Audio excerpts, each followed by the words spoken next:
I had never seen a number that big in my entire life. I literally remember looking at the Stripe dashboard and the number was just going up and it was going up and it was going up.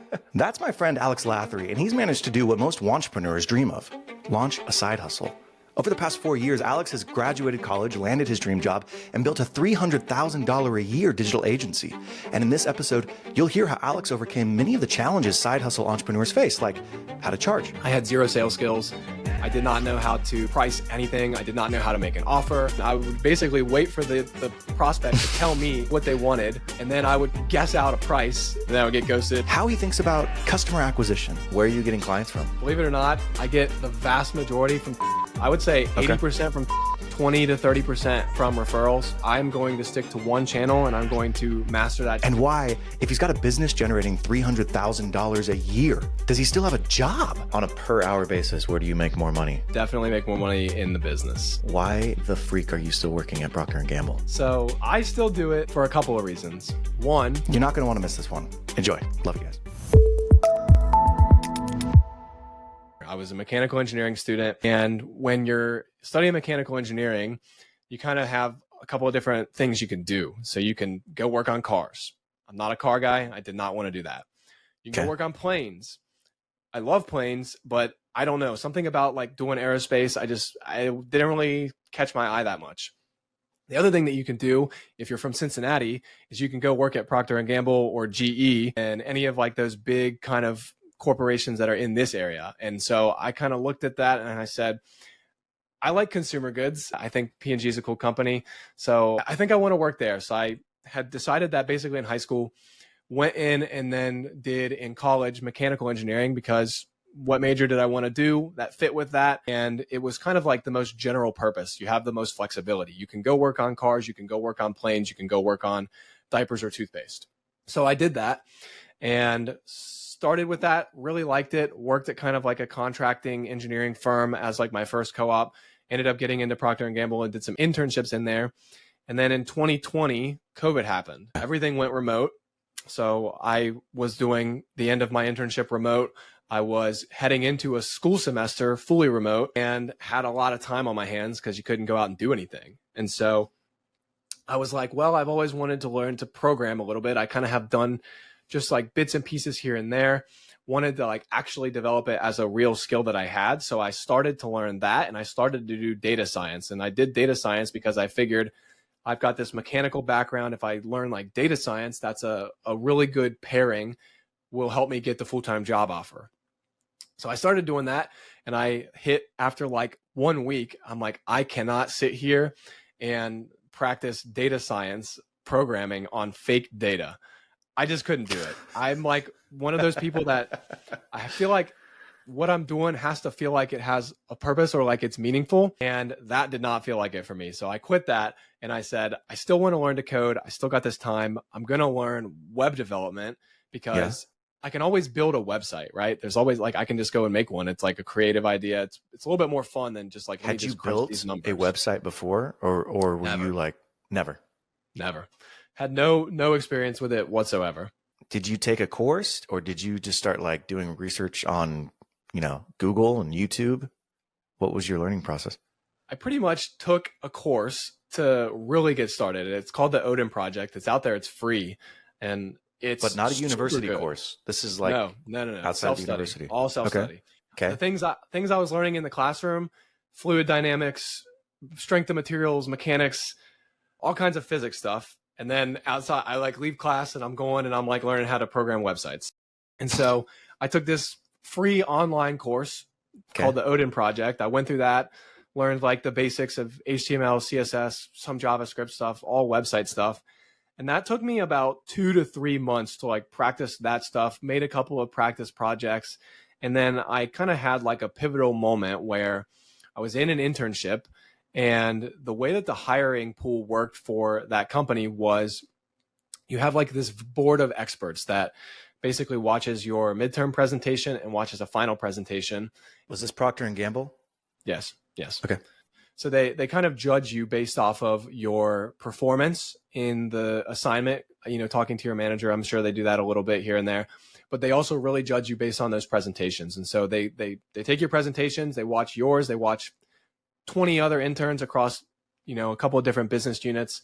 From that, they will say whether or not you meet the bar for technical rigor, communication abilities, tons of different things that they grade you on. Basically, are you of a caliber that we would hire you in the R&D community? I was working in R&D.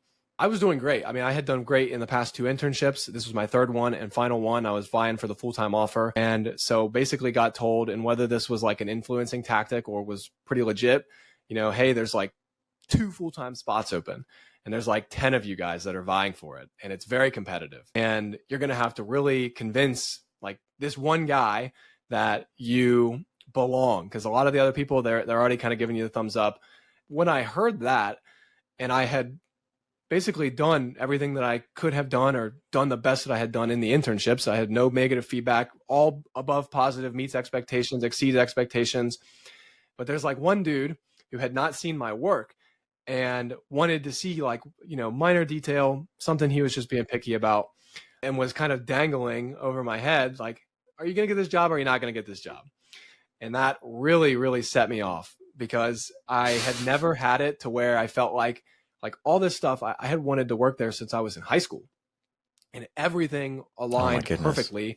I knocked the internships out of the park, and then that happened. And so it really kind of was the first lesson for me of like, I never want to feel like I'm backed into a corner with no other options. So let me reframe it. So you're going to college, you're studying engineering, you get your dream internship at Procter Gamble, you're doing well. You've done, this is now your 3rd internship. You're basically at the point whether or not you're going to find out whether or not you're going to get hired. Concurrently, you just decided, I want to learn how to build a website. Yep. Was it a curiosity for you, or was it like, oh, this might be a side hustle? Like, did you think of it in terms of it might be a business? No. It was 100% just curiosity. I just love learning. I kind of have that tinkering like mindset and attitude. And I was like, when I kind of thought about it, I was like, well, I just want to learn to code just because I just want to learn to code. I don't know what about it. I just wanted to do it. And I rationalized the use of my time because I was like, well, like I've also always wanted to start a business. I had listened to like the Sweaty Startup podcasts and like dreamed of starting a business at some point, but never really like cared to take any action on it. So I was like, well, I could also maybe make this new a business one day or whatever. So I just was doing it. And then, I just started taking the courses and I just liked it, honestly, more than I had ever liked it. But you did have an entrepreneurial interest. I had an interest with it, but it was only like from a entrepreneur type of standpoint, right? Like I would sit there in high school or I would sit there in college and I would listen to the Sweaty Startup podcast is the one that always comes to mind. And he's talking about, this guy just, went out there and started a custom closet remodeling or manufacturing thing. And he's doing crazy numbers. And I was like, oh, that'd be so cool. And then every now and then, I would get this crazy idea. I would throw it in my notes app on my phone. And then the next day I'm like, that idea sucks. It's probably not going to go anywhere. And I would just ignore it. And I would move on with my day until I heard another podcast that gave me an idea. And then I shut that idea down. And it just was a cycle for 4 years. I never really actually started anything because all of my intention was really focused on, I want to get this job and I want to get this internship. All right, now's the part of the show where I feel the most uncomfortable, but my therapist says I need to face my fears. So here we are. I've started a newsletter and I want you to subscribe. And what you're going to get every single week are the aggregated conversations from that week that I have on this podcast with an overview of what their business actually looks like. I'm also going to throw in a review of 1 or 2 businesses that are listed for sale. I'll give you my opinion on whether or not the EBITDA multiple is good, or there's customer concentration, or there's red flags or green flags. And then lastly, I'm going to give you one piece of actionable advice every single week on how to buy your first business. Click the link below, subscribe to my newsletter, and let's get back into the show. All right. So you're told by this guy basically, hey, do you want this internship or not? And it just set off in your mind this feeling of, I don't want to be told what to do, or I don't want to have somebody else controlling my destiny. I don't want to have someone else control my destiny. That's 100% what it was. So what happened next was I was like, well, you know what? I've been learning to program websites. I'm going to turn it into a business. And so there's two routes you can kind of take with that to make money doing web development. You can become a programmer. And I kind of sat there and thought about what that would look like for me. And so I could spend 5 years really learning that, probably get a job that pays basically what I was going to get paid if I got any really good full-time job as a mechanical engineer. And I would probably be like very average after 5 years, maybe really good, but it depends on how much I was studying it and if it was like my main thing. Or start building websites for people, for clients, for businesses. And that can make me money. That I can do a lot faster, right? I'm not doing this programming. I don't need to keep learning this stuff. I have the fundamentals. Just switch to something like WordPress, Webflow, Squarespace, whatever. Pick a builder, and I'm just going to start trying to actually sell these and make money. And I figured that was kind of the better route to go, because I had literally done 4.5 years in school to become an engineer, and felt really just stupid to like say, I'm not going to use that at all. Why not build a secondary option that is I can make money basically now with? So I decided to do that. Wait, so you got the job at Procter Gamble? I did. Yeah, I got the job. And you worked there for a little bit or no?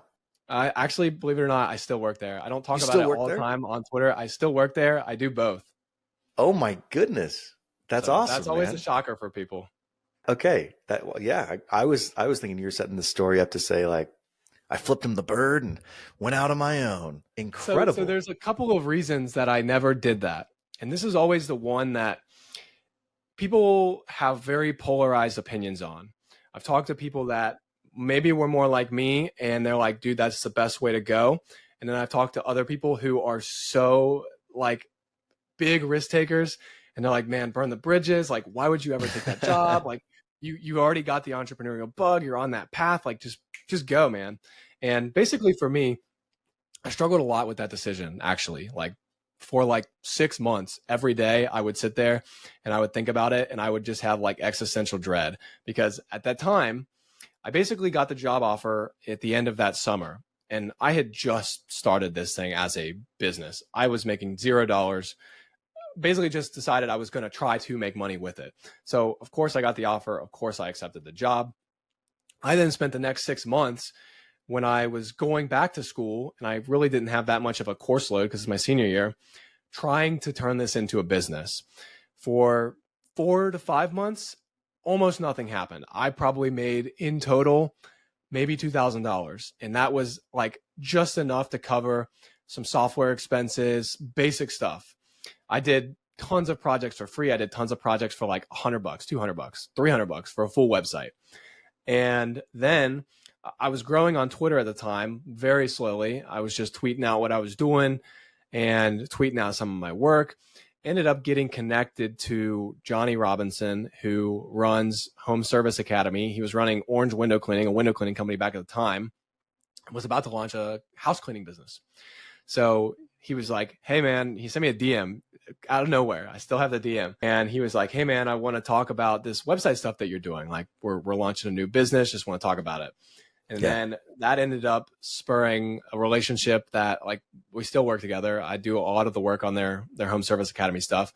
But from that, really my first big client, he had a following at the time. So he kind of shouted me out. He's like, this guy does great work. He built our website. And that like exploded my business. So I had that big breakthrough. And then I also hired a business coach who was also Johnny's business coach at the time. Interesting. And he kind of taught me some of the stuff that I just really needed to know to run an agency. I had zero sales skills. I did not know how to like price anything. I did not know how to make an offer. I would literally sit on the phone with you and I would be like, what do you want? And then I would basically wait for the prospect to tell me exactly what they wanted. And then I would kind of like guess out a price, oh, like, okay, I'll do that for like $600. And then they would, and then I would get ghosted, and I had no sales skills. So I hired the coach. Those two things in combination exploded things. And so I went from in November, I sold a website for like $250 to in December, sold my first website for 5 figures, it was $1,600. And then in January, I went from that. Total money I had made up to that point ever in this business was like maybe like $2,000, maybe $3,500 after that December project.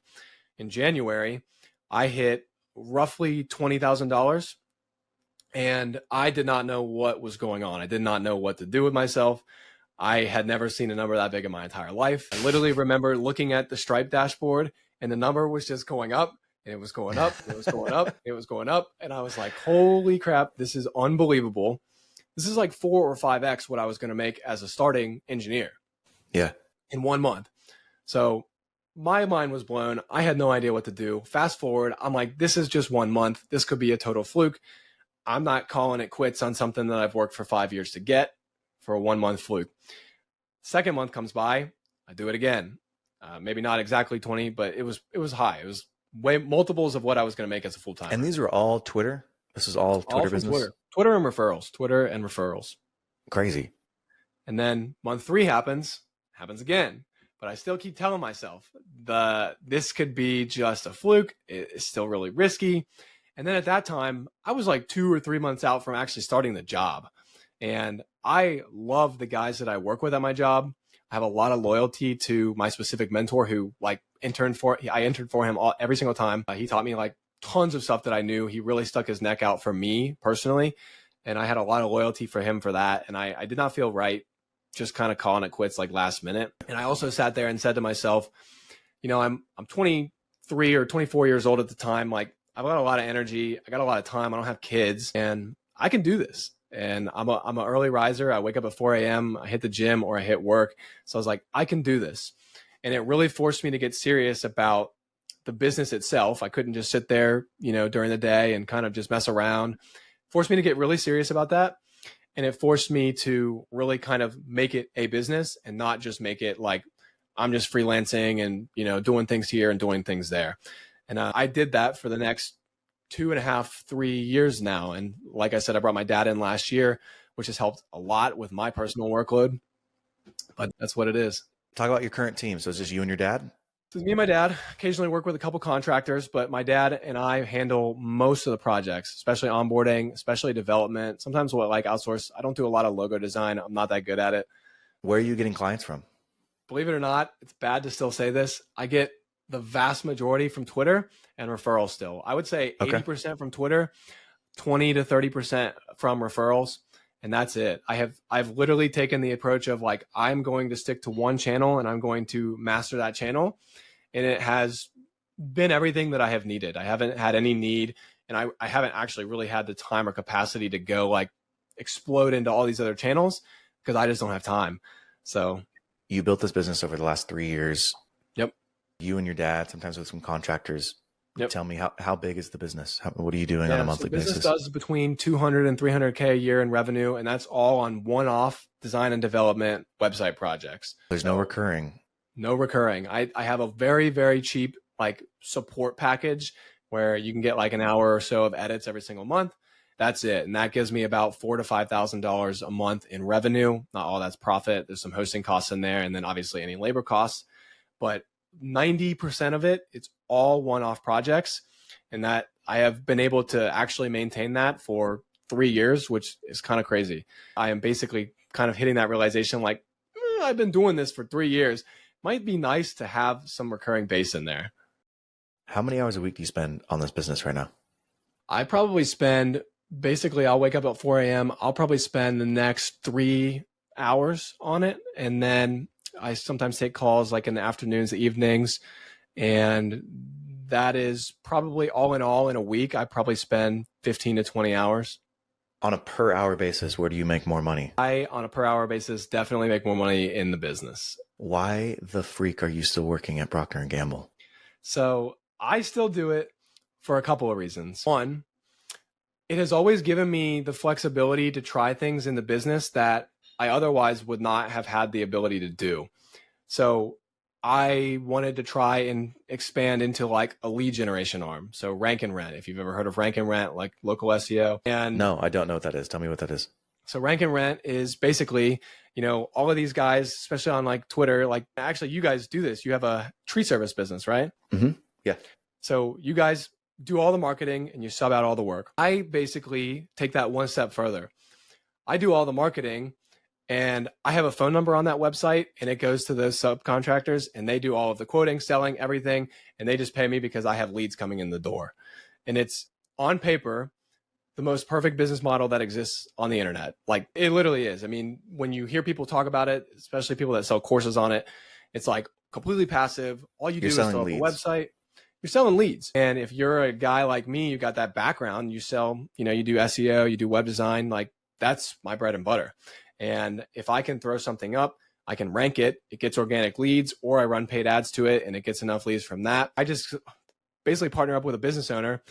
I will give you all these leads exclusive. It's better than Google. It's better than Angie's List or whatever you guys have going on because it's fully exclusive and the cost per lead generally works out to be less. We're not also farming your leads out to 7 different people so that you're competing on price. And it's, if you can strike a deal, you then just get basically $600 to $1,200 a month, depends on your lead volume and depends on the industry. And it is almost entirely passive. Now, it's way harder to land a deal than that sounds on paper. That's where the crux of it is. That's where the rub is. Tie this back in. Doing things like that, I spent a decent amount of money on that and learning that and failing at Google Ads and failing at learning. Like I launched 3 or 4 locations that just totally crashed and burned, were awful, just a money pit. And if I was only doing the website business, that puts a lot more risk on my shoulders. For one, just personal income for my family. So we just had a kid. Our kid's like 3 months old. We just bought a house as well. Yeah. And so my wife is stay at home. She stays home. She raises our kid. And so from a risk standpoint, I would have to basically have taken my agency and I would have had to follow this very traditional agency framework. Let's add on pay-per-click. Let's add on SEO. We'll just go and we try to stack as many monthly retainers as we can. And I grow into a stereotypical digital marketing agency. And I just never really wanted to do that. I've always wanted to do things my way, even if my way is maybe not the most business savvy right in the here and now. And it's not like the quickest way to money. I've always enjoyed having a very risk mitigation approach. Let me sit back, let me learn a lot of things. Because I also feel like I'm only 24 years old. I'm really not like the business guru out there. Some of the guys have a lot of like, ego, and they're very much like, I'm just, 100K months or I'm dying. And I've always been on the opposite side of that. I'm very low in terms of like my lifestyle creep. I don't spend a lot of money on things. I do this because it's fun. And I don't like to have that risk level so high. And you sacrifice some reward for that, but you also get to sit back and you can kind of use this as an experiment for yourself. So I'm learning, I'm doing this web design stuff, but that doesn't have to be what I always do. I've got options. And for me, it was always about keeping the options in play, keeping my family provided for, and for me to learn what I wanted to learn. So that's kind of one piece of it, is I can go and try things with my business, fail at them, succeed at some, and then at some point, probably hit what I really want to hit and scale that model. And then on the other side, it was, I had invested a lot of time and energy into like wanting to get this job and wanting to see what that had for me. And if I had gotten a job that I did not like, I would have been out as soon as I made any money from this business. I love what I do on that job side. There's some things that like I have done that most people don't get to do. Like they never get to experience. I will have patents when I'm, in 6 years when they clear the legal system. I think that's just a cool life experience. I've gotten to work on equipment and product designs that are just super fascinating to me. And so I've always liked that experience in that side of it. And I've also, I feel like, learned and developed a lot personally from having that experience versus if I was just in this business, just doing websites. It has kind of broadened my exposure to everything. And always, I have taken this attitude as well. Like people say, you learn in your 20s, you earn in your 30s and your 40s, and your legacies in your 40s or 50s and beyond. And I have taken that approach. So I've gotten exposure on massive corporate engineering, R&D, super technical, super structured, super dialed in on every minor little detail. I've been in that world. I've been in the small business world where I have literally not even looked at what the details of this sales call is going to be. And I hop on with like 2 minutes to go. I just walked in the door and I'm selling something to somebody and I'm just pulling stuff, from behind my ear. I like to have the exposure to everything. And it, for me, feel like it has developed me in a much different way than people that just go all in on one path. It kind of has diversified me, if that makes sense. No, yeah, it makes total sense. I'm just looking at it from the perspective of if for 20 hours a week, you're generating 250,000 a year. Yeah. You literally could double that. You're not going to any other channels besides Twitter. Yep. You're not, necessarily trying to grow the business exceptionally hard. So there's a lot of opportunity within the business. I get your approach. You're trying to learn as much as you can. It may not be what everybody would do, but it's a really, really really cool strategy. All right, I got some rapid fire questions for you. You ready? Yep. What do you love about this business? What do I love about this business? Mm-hmm. I honestly just like getting to work with the other small business owners a lot. I like that because, there's like two ways that you can kind of target people from like a creative agency side. You can work with like startups, you can work with corporations. And at that level, you're working usually with a group of people, and they're usually like W-2 type of people. Like they have some stake in it, but it's not theirs unless you're working with like a startup founder. But you're working with a group of people, it's usually not as like personal, and it's usually a little bit more formal in the engagement. You're working with small business owners, and they started that business. It's like their baby. And that's how I felt about my agency. I really get along with that type of people, that type of person. So I really like getting to work with, support, and kind of just interface with those types of guys and girls. That's kind of one arm of it. The other thing that I really like about the website side of things is that, like I said, I'm an engineer, I'm a tinkerer, I'm a craftsman, if you would say that. And I just really like getting to constantly improve on something versus some of the other types of agencies you can run. I'm just running Google ads. We're trying to hit metrics. We're doing this. Web design is a little different in the sense that like every project's like, let's push the needle on this project. I want this project to be something we've never done before. Crazy new idea, crazy big. And it's also where you can really work on that craftsmanship, like perfecting some of the small details. And I have always enjoyed having that as part of it. That's also one of the things that I don't like about the business. Yeah, so that's what I was going to ask. What do you hate about the business? The thing that I hate about the business is sometimes you do that, you feel like it's perfect, you know that it's the best thing to do from a strategy standpoint, and you have somebody that just does not want to do it. I've had projects where we've done a logo for them or we've done the website for them, and we delivered something that 75% of the people out there would say, this is phenomenal, it's better than anything else you'd see out there. But they had a very specific idea of what they wanted in their head. And whether it wasn't communicated or we just didn't do a good enough job of teasing that out of them, we then go in a process of, here's what we delivered, let's destroy every inch of it into something that, at least in my opinion, is far inferior. And because it's a client-based thing, that's what they want, that's what we'll deliver to them. But it always kind of hurts your heart a little bit when you make something that is like A quality and they just like whittle it down to like a C or a D, and you still got to send it. And you got to put, sometimes I don't actually put my name on that, right? Like a lot of times web designers will put their names in the bottom of the website. If it's like that, sometimes I just won't do it. What business or industry are you most jealous of right now? So I am honestly the most jealous of the rank and rent guys who've been doing it for longer than I have. So I'm in this industry. Rank and rent. Yeah, local SEO, pure lead generation. So I started doing this year. Google has changed a lot in the last couple of years. I mean, they change all the time, but they have really, really changed a lot since the advent of like local service ads, since the advent of all this AI stuff. Like there's so many things that have changed, and things are way more competitive.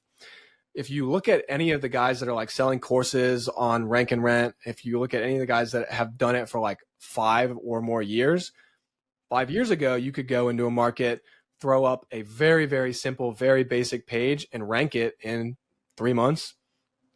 And whether that's with concrete, fencing, whatever, it really didn't take that much skill. You could just throw it up. You have a very basic due diligence process, and you can rinse and repeat this.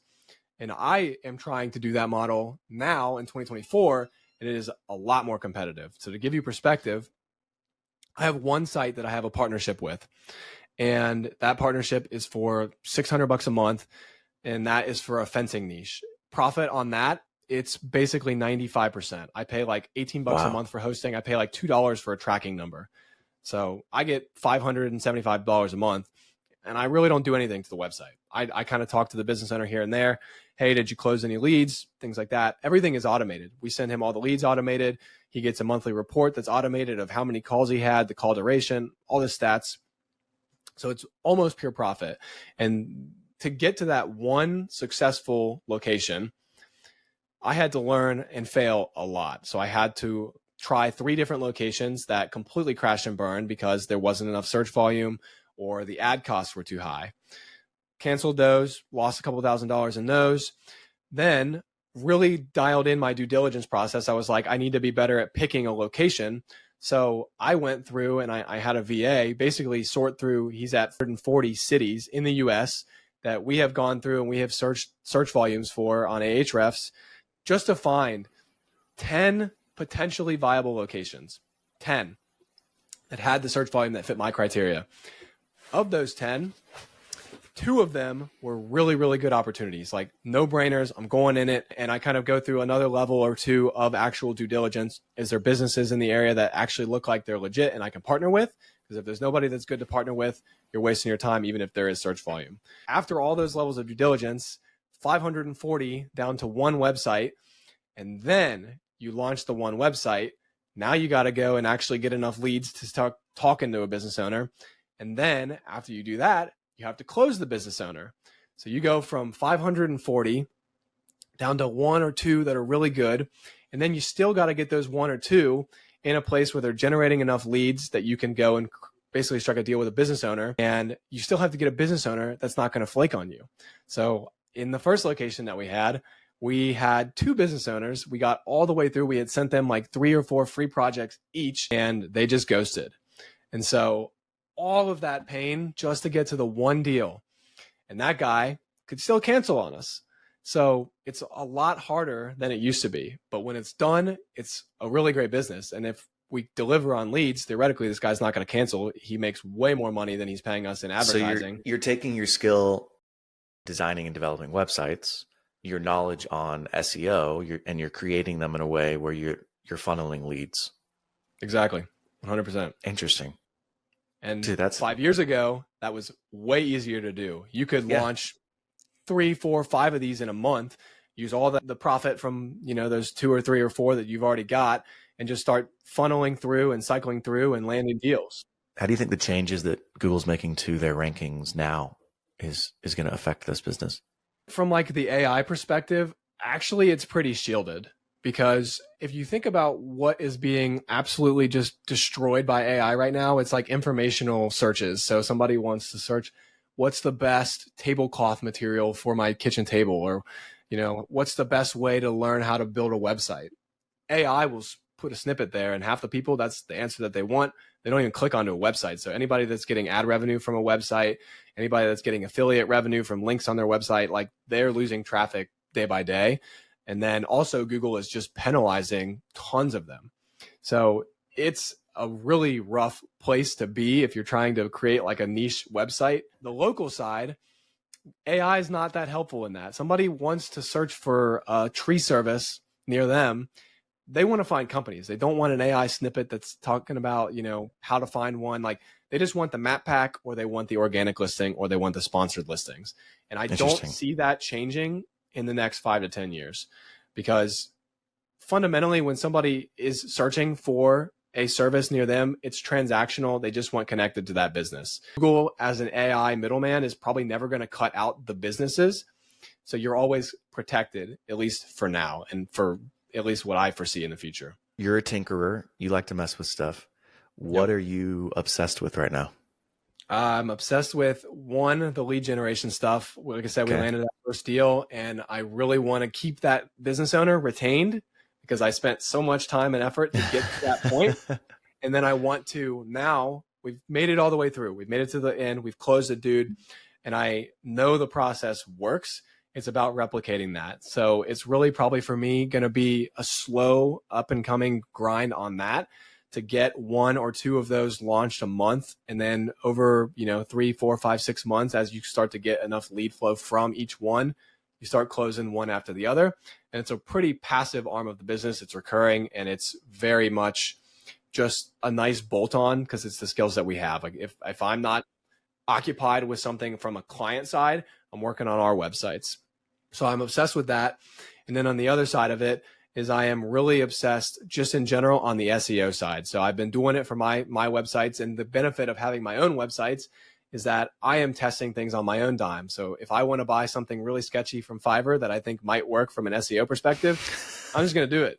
I don't have to worry about having to send an email to a client like, hey, I just destroyed your website. Like, yeah, you're probably done. We need to just launch something new. I do it on my own stuff, and it kind of gives you that playground to have that freedom. Awesome. That's hilarious. Yeah, don't ruin anybody's website testing stuff. No. Don't do that. I might ruin my own, but that's okay. As you can tell with Alex, digital agencies are an amazing way to get into entrepreneurship. And if you want to learn more about them, check out this conversation I had with Joe Benson back on episode 18, where we talked about his digital agency, how much he makes, where he gets customers from, what his customer acquisition cost is, what his net margins are, everything. If you're on YouTube, click this link. If you're on Spotify or Apple Podcasts, go check out episode 18 with Joe Benson. And with that, bye-bye. See you next time.